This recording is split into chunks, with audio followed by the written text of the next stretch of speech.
তখন আমার আব্বু নেই আম্মু নেই, এখন আমি মাদ্রাসাতেও পড়ি না, স্কুলেও পড়ি না। এই পানিতে আপনার অনেক ভালো কাজ। আমার এমনি যদি আমি চিন্তাই করি তাহলে মানুষজন আমার খারাপ বলবে।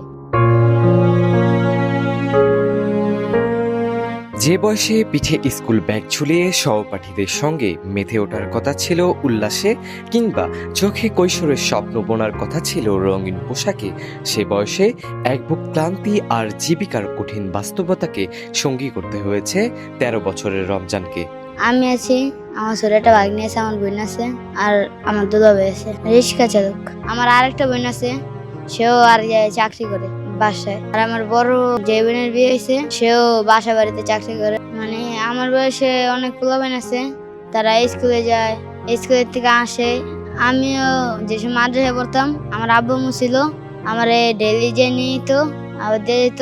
তখন আমার আব্বু নেই আম্মু নেই, এখন আমি মাদ্রাসাতেও পড়ি না, স্কুলেও পড়ি না। এখন আমার আব্বু অনেক দূরে থাকে, আব্বুর সঙ্গে মাঝে মাঝে একটু যোগাযোগ হয়। আর আমার আম্মু অনেক দূরে থাকে, আমার থেকে অনেক দূরে থাকে, যোগাযোগ নেই।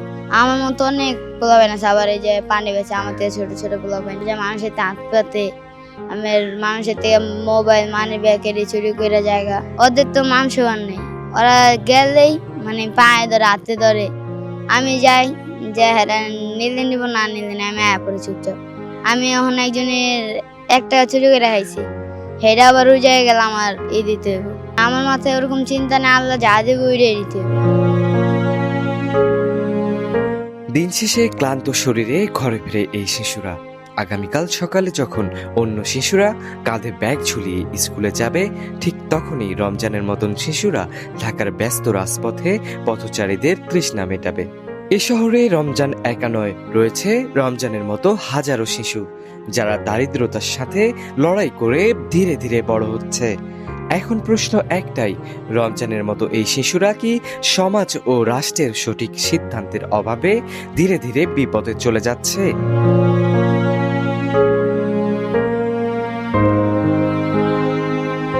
মুশফিকুর রহমান, এই দিন এই সময়, ঢাকা।